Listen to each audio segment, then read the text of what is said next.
एक कंपास होता है, एक डिवाइडर होता है, दोनों में कंफ्यूज ना होना। कंपास अलग है, कंपास में हम लोग पेन या पेंसिल घुसेड़ करके गोला बनाने या चाप बनाने, रेडियस, कॉर्ड, इनको बनाने के लिए यूज करते हैं कंपास का, उसमें पेंसिल फंसाते हैं। डिवाइडर डिवाइड करने का काम में आता है। तो ये डिवाइडर है, इसके जो स्क्रू लगे होते हैं जिससे कि इसकी जो टांग होती है दोनों, ये टांग को जैसे बगाड़ दिया ऐसे करके, अगर ऐसे कम कर दिया तो टांग को कम और ज्यादा करते हैं, फैलाते हैं, उसे कोड़ते हैं, किससे? एडजस्टिंग नट से।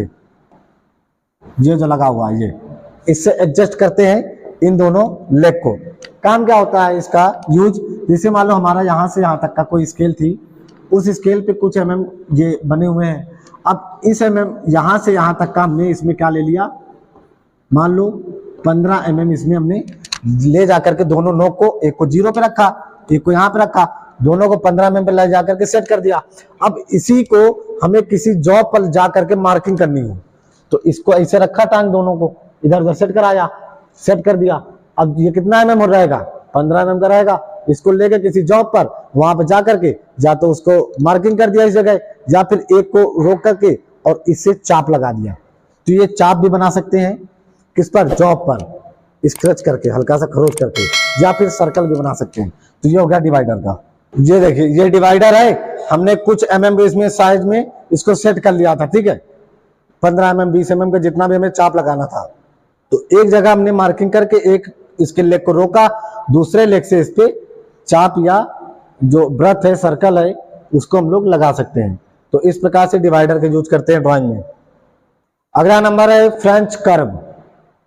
फ्रेंच जैसे जो अलग प्रकार की जो विदेशी होती है भाषा, ये फ्रेंच लैंग्वेज, तो उसी प्रकार जैसे आड़ी तिरछी वो भी होती है, तो कुछ भी बोल सकते हैं फ्रेंच वाले, पता लगे उनके मतलब पल्ले नहीं पड़ता कुछ भी, कुछ कोई फ्लो का सीक्वेंस नहीं होता है बोलने का, कभी ऐसे बोलने सीधे, कभी ऐसे लहर मार दिया। तो फ्रेंच कर्व कुछ उन्हीं की लैंग्वेज से ही रिलेटेड है।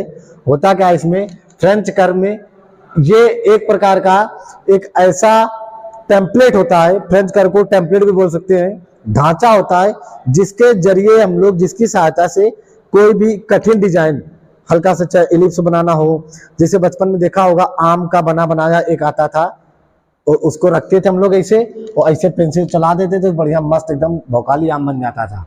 ऐसे इस पे रखा, तो इस प्रकार से उसी के सहारे ऐसे बनाते चले गए, तो ऐसे करके एक बढ़िया मस्त आम बन गया, पपीता बन गया, बना बना एक शेप आता प्लास्टिक का।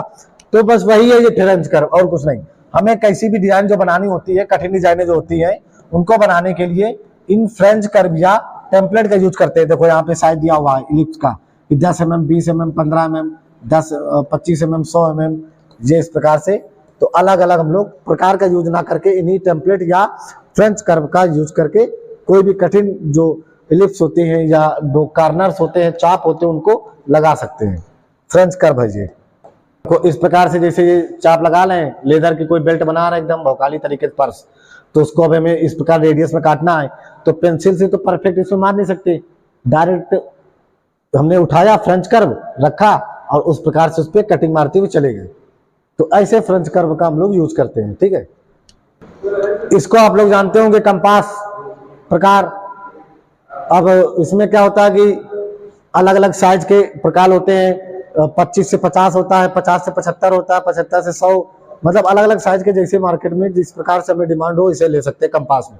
कंपास डिवाइडर में एक ही अंतर है, डिवाइडर में दोनों तरफ नोक वाली टांगे होती हैं, जो हिल पहनी होती है दोनों टांगों में, और जो ये होता है कंपास, डिवाइडर में दोनों टांगों में हील होती है नोकदार, और जो कंपास होता है वो एक तरफ से हैंडीकैप होता है, एक हील पहने होगा बड़े एकदम नोकदार बढ़िया भौकाली, और दूसरी तरफ कंपास में क्या होगा, अलग से एक पुर्जा लगा होता है सहारे के लिए, यहाँ ज्वाइंट कर लिया इस जगह और इस जगह लगा दिया यहाँ पे पेंसिल, तो वो हो गया ऐसे, ऐसे बना देगा चाप वाप, ठीक है, चाप वाप ऐसे करके बना देगा। तो ये होगा कंपास। बड़ा वृत्त बनाने के लिए हम लोग एक ट्रेमल का यूज करते हैं, इसको बोलते हैं ट्रेमल। ट्रेमल ऐसा होता है कुछ इस प्रकार, इधर और इधर दो टांगे होती हैं, ऊपर स्क्रू लगा होता है, एक को रोकेंगे दूसरी टांग से ऐसे करके गोला बना देंगे बड़ा वाला, कम ज्यादा कर सकते हैं, तो वो ट्रेमल होता है, बताएंगे आगे। तो पेंसिल हम लोगों ने, होता क्या पेंसिल का, पेंसिल एक प्रकार का टेम्परेरी उसमें आता है, टेम्परेरी सिस्टम में, कि इसको जब मन करे लिखा और जब मन करे रबड़ से साफ कर लिया, तो टेम्परेरी राइटिंग में आ गया पेंसिल का। इसमें अलग अलग ग्रेफाइट के जो नोक होता है, ग्रेफाइट की क्वालिटी के ऊपर डिपेंड करता है इसकी लिखावट। कहीं भी देखा होगा कुछ बढ़िया गाढ़ी पेंसिल हो जाती है, लिख जाती है उतनी ताकत में, और कुछ होती है कि उसके पेंसिल पर चढ़ जाओ फिर भी गाढ़ा नहीं लिख जाता है, हल्का चलता वो। तो वो कौन सी पेंसिल होती है, किस पेंसिल का कहाँ यूज करते हैं वो समझते हैं। इसमें देखिए कि यहाँ पे कुछ पेंसिल जैसे बी से लेकर के यहाँ तक ये अलग दिया हुआ है, एच से लेकर के यहाँ तक ये इतना अलग दिया हुआ है, ये बीच में दो ये अलग दिए हुए हैं। तो इनका क्या मतलब है, होता क्या है कि इसमें पेंसिल दो प्रकार की मेन हम लोग करते हैं, एक होता है हार्ड, एक होता है सॉफ्ट, और बीच में मीडियम। वही मीडियम वाली केवल कौन सी हो जाएंगी, मीडियम में बीच में कौन सी है, दो है, ये मीडियम में आ गई। एच मतलब होता है हार्ड,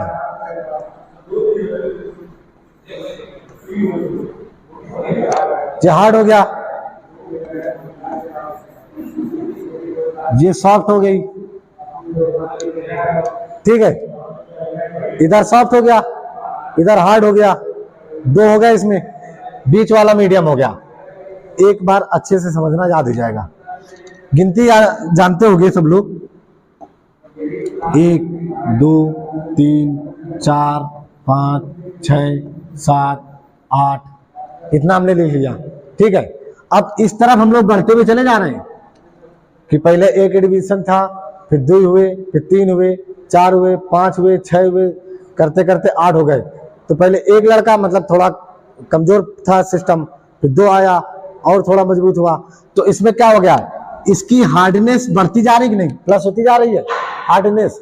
हमने क्या करा, इसमें एच लगा दिया सभी में।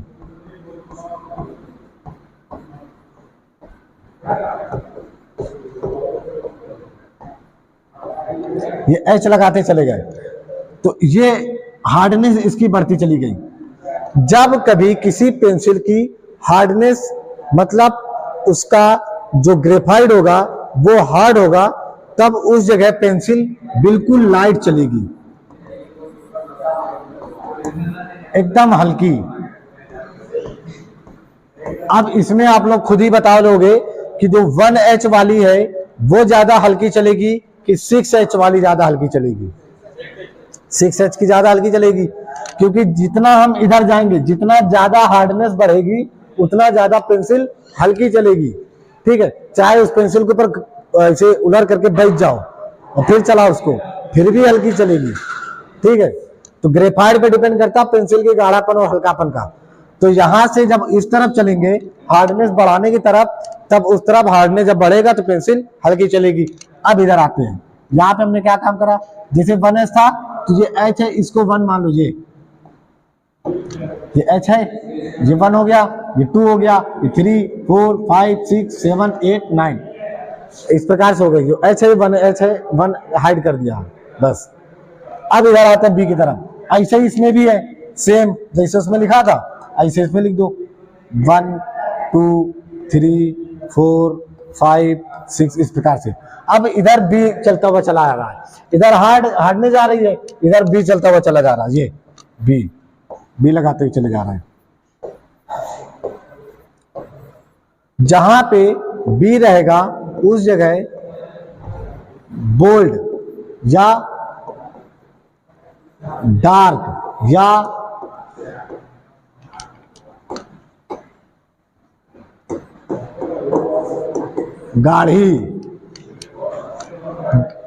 गाढ़ी चलेगी, गाढ़ी मतलब डार्क चलेगी, मोटी चलेगी, भयंकर करिया चलेगी, भद्दर करिया एकदम। जितना ज्यादा इधर जाएंगे उतना ज्यादा उसका बोल्ड बढ़ता जाएगा, उतना मोटी चलेगी, ठीक है। क्योंकि ग्रेफाइट उस जगह क्या हो रहा है, यहाँ पे सॉफ्ट हो रहा है, सॉफ्ट। बचपन में ईंटा लिया होगा, धक्कादार ईंटा लिया, एक बढ़िया कोयला का पका हुआ ईंटा ले आए, अब उससे कहीं दीवार में लिखो जाके, लिख जाएगा नहीं, लिख जाएगा उतना अच्छे से। और एक क्या करा, भूसा का पका हुआ कच्चा ईंटा उठा लाए और बढ़िया गया कहीं पे लिखने लगे तो मस्त लिखता वो। तो वो क्या था, वो सॉफ्ट ईंटा था जो भूसा का पका हुआ था, और जो कोयला से पका था एकदम हार्ड ईंटा, तो उससे लिख रहे थे तो नहीं लिख रहा जा रहा था। वैसे ही यहाँ पे ग्रेफाइट जितनी हार्ड होगी उतनी ज्यादा हल्की चलेगी, ग्रेफाइट जितनी सॉफ्ट होगी उतनी ज्यादा बोल्ड चलेगी।